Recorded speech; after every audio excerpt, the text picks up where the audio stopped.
Good morning. Today is May 11th. We are back in the Green Mountains today doing a secondary follow up to last week's trip out here. We did have wood knocks last week, so we are going to follow up and try to see if there's continuing presence in the area potentially today. It is actually a little chilly today. Last week it was about 70. We're kind of milking the upper 50s today. It's a little chilly, so those are the conditions, that's the plan, and we're going to keep this intro short and sweet and head in. So that's where things are, and hopefully we'll have some luck today.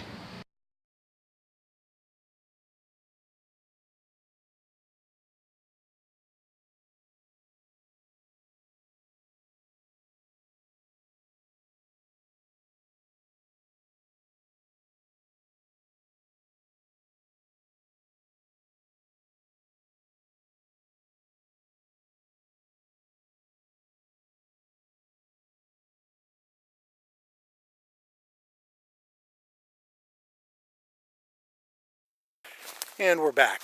We so far have had a semi-eventful morning. We have had a low rumbling. I did a timestamp recording of it.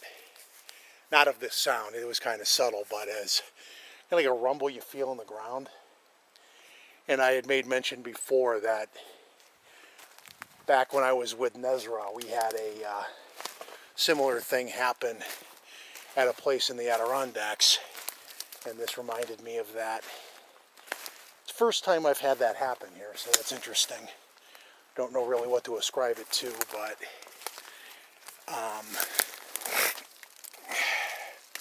lovely undergrowth. But interesting nonetheless. So what we're doing right now is making our way over to an area, I think, if I'm going in the direction I think I am, is called the Wedge Meadow. It has been kind of a area given to potential activity if it seems to open up over there. I'm not sure how far in this stuff I have to go. Trying to maintain a path through a fairly open area so I can see ahead of myself.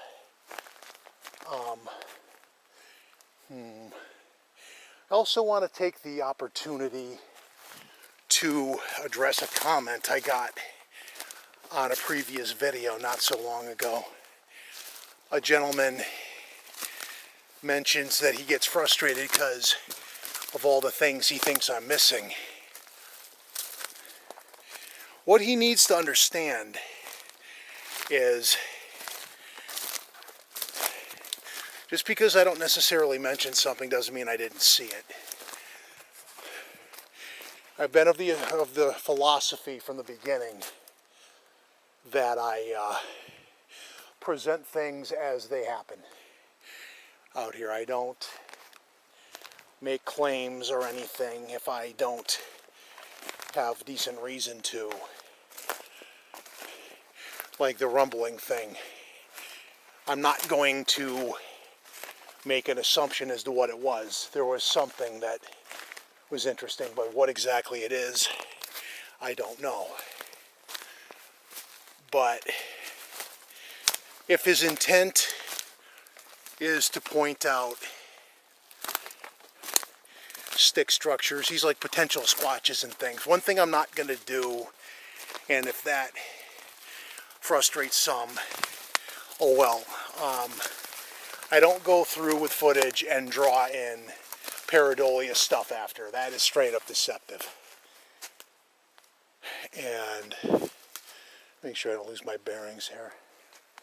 I'm not going to do that. I present things as they are. If you see something, mention it, and we can discuss in the comments. But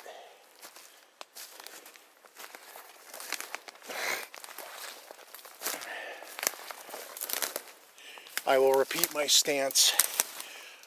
I think stick structures and the like are way too overblown. They get way too much credence. And if you actually want to see something, I'm suddenly wondering if I'm going in the right direction or not.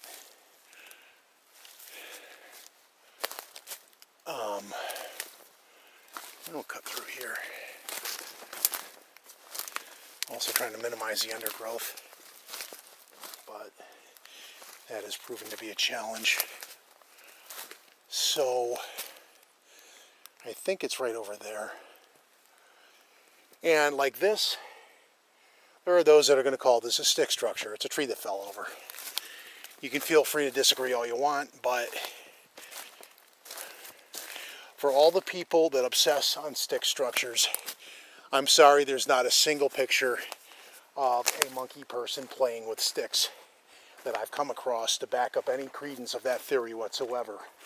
It's more a matter, in my opinion, one person came up with this theory on the internet and everybody started seeing it and copycatting, and that doesn't make it valid research or theory or whatever you want to apply as the term. And feel free to disagree with me, but I don't buy into that, and I don't have to.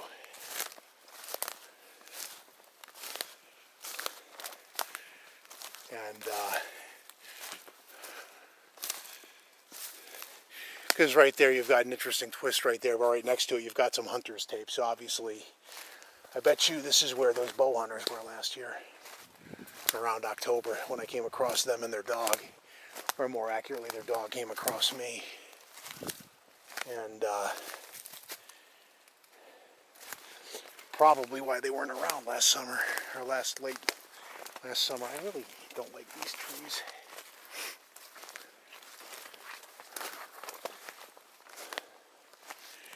But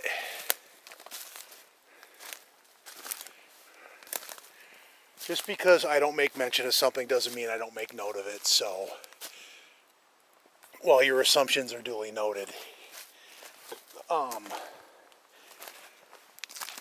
You're not the one out here. And I'm not a big prescriber of people who just go out randomly mucking around in the woods and then go looking for faces in the trees afterwards. That is the hallmark of a certain person. I'm not going to mention names and start a tiff with somebody, but they're fairly well known, and I do consider them to be very much full of it. And honestly, I don't even consider them woo. I consider them to be just somebody who caters to what people want to get the Patreon clicks. And that's not research. That's more like marketing. Well, if this is the Wedge Meadow, it's right here. So let's get by this.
tree here and see if we can get over there, because if I remember right, we're going to kind of come up on an overhang over it.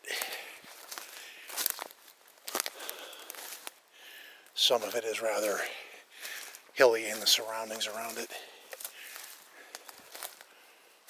But, so to that person, I appreciate your comments. I don't necessarily agree with them, but thank you for the input.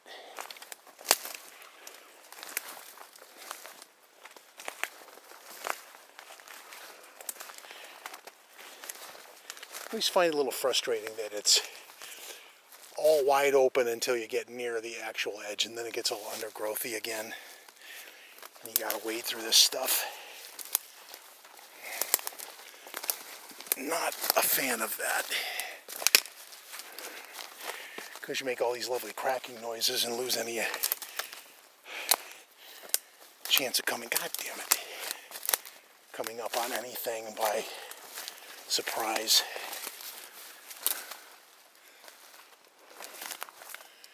So yeah, that's the stealth meadow, but or the wedge meadow, but getting a decent vantage point is going to be tricky.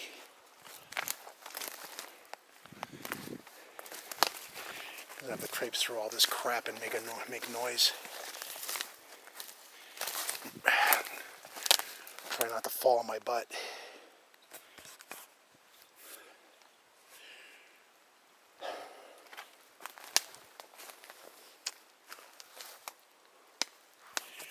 And yes, that is it.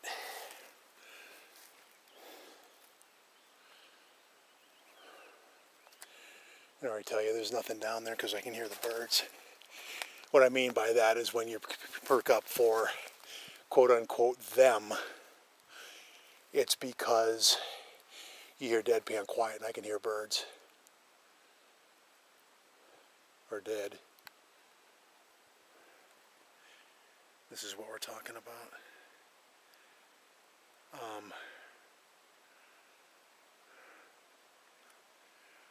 But I was actually walking through looking for sign in between, and since I don't see any, we're going to head back to do the same thing in a different area and not burn all the battery on this out here.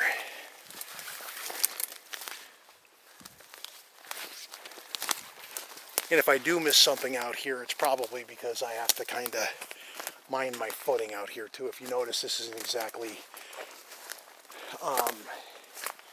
even terrain. And yes, I see this. I see the broken over tree over here. If this is going to frustrate my friend, but understand while I'm doing this, I'm also trying to navigate back that way because I did walk in a couple hundred yards, and if you go the wrong direction, you could be in here longer than anticipated, and I have other things I wanted to accomplish today too. So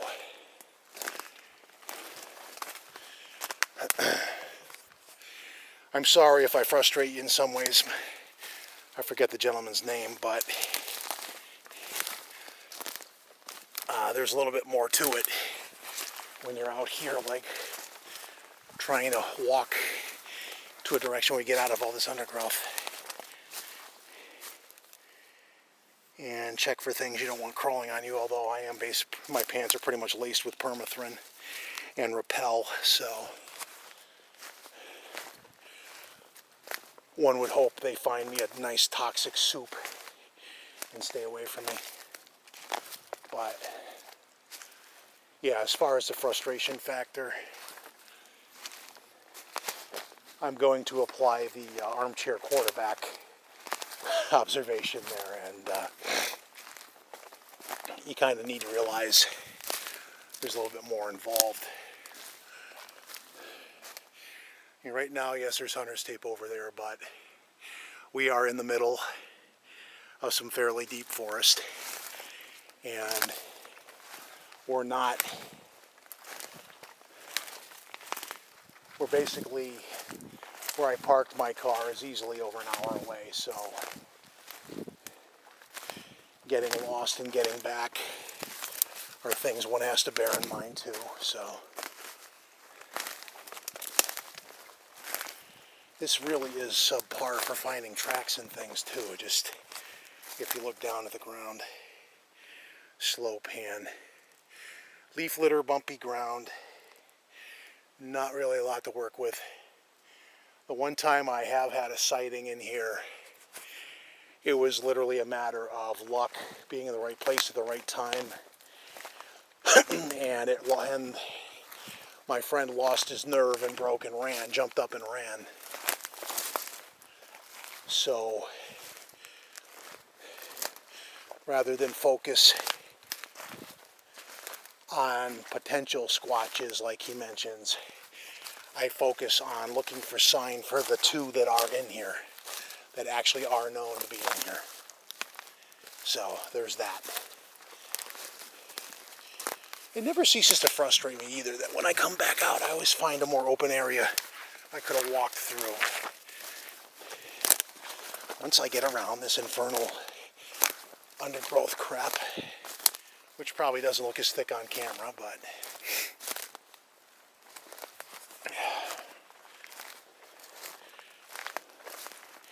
maybe not quite 200. Oh, hello, what's this?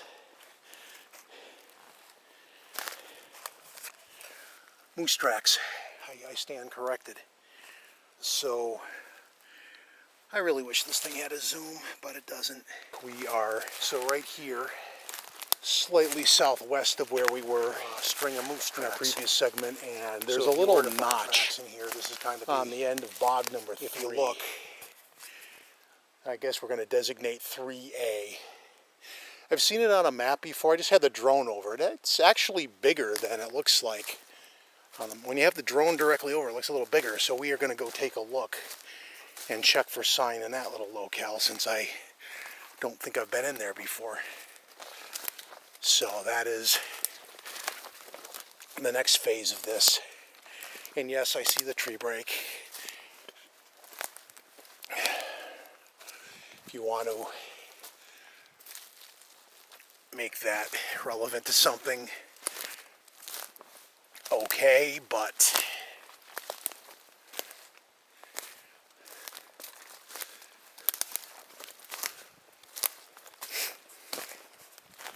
in the meantime,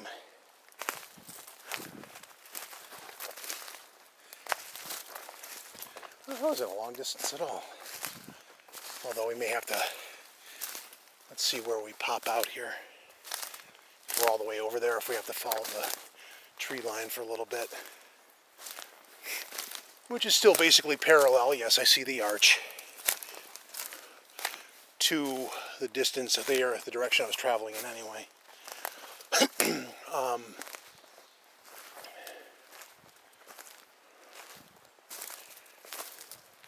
So as far as the drone goes, I'm satisfied with the fact we got over the little notch. I'll have to take a look at the other one. I was trying to get I thought there was a different boglet over to the left of bog number 6. And actually it's more of a mile winding stream, but I kind of break it up mentally into 3 or 4 different segments. But regardless of that nuanced detail, alright, so actually we popped out right next to the little hourglass end of this and beginning of the other. And I think our target is literally right here. Nice. Or a short stroll. But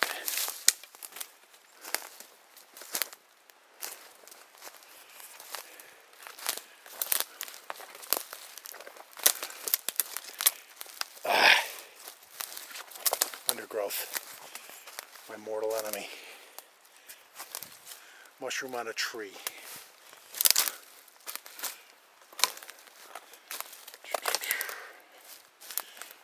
If I can stop tripping over this stuff long enough, I can get over to where this is and have a look. If I can get into an open area and navigate over there.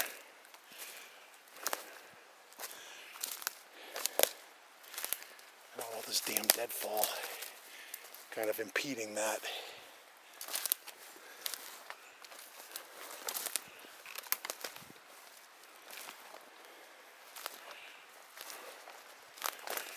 All right, let's get our bearings here, where we are in relation to where the first bog ends and the next one begins.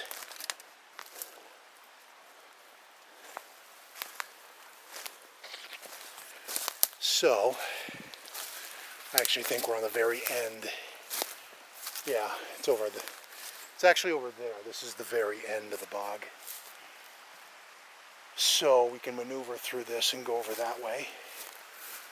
And go from there, do a quick passenger check, but I don't see any. And continue. So basically it's a stream that cuts through an open area, but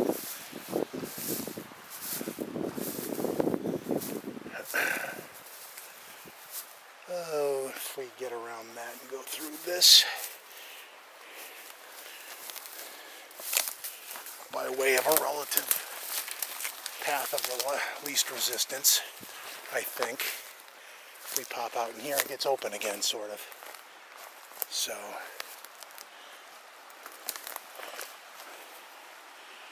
let's take a look.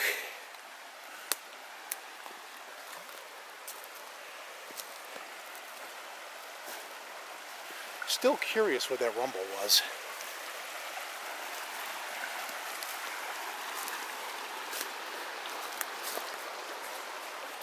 Yeah, so this kind of goes like a little stream and pops out over here. It's a little bit more of an open area, which I think I can maneuver to not too badly. If I kind of walk around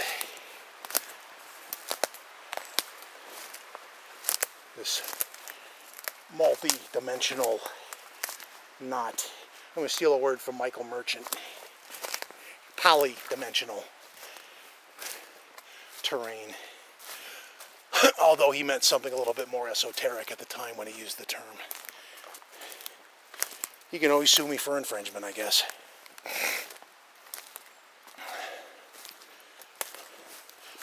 Which would disappoint me, since I always thought he was a nicer guy than that. But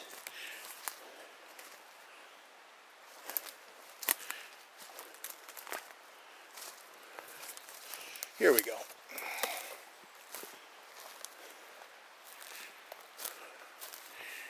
Little bit of a woodland stroll, but here we are.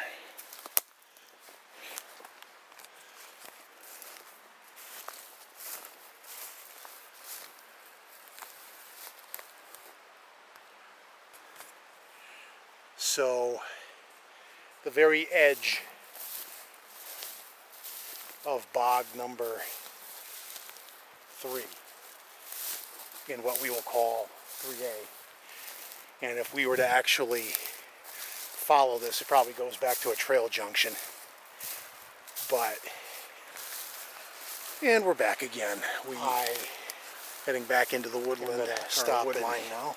Do some quick photography here while I'm here, since I haven't had this view before. But before I do, returning on our journey a little bit south of here, all the while kind of navigating through a new stretch of woods, looking for any signs of passing through by our two friends and avoiding eye pokers like him. So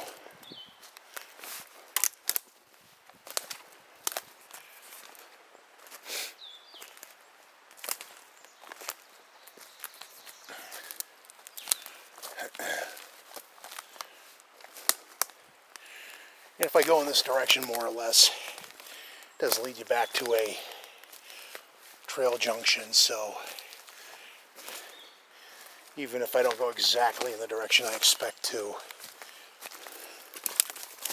damn it, the odds are pretty good I'm going to intersect with one of the two trails anyway. So there's that. I don't really think we're more than 100 yards from the main trail anyway, though. And yes, I see the tree break over there.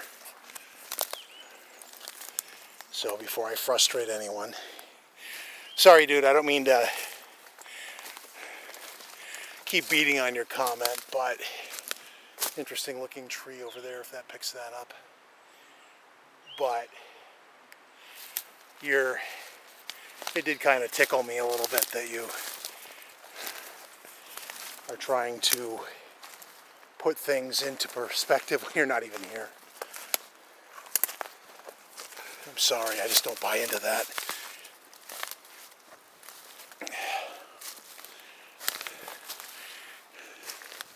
You can't pencil in the details you want after the fact if they're not there.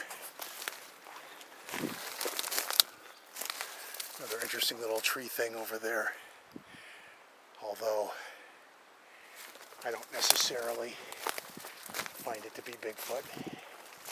But I'm also trying to navigate undergrowth, so bear with me if I'm distracted.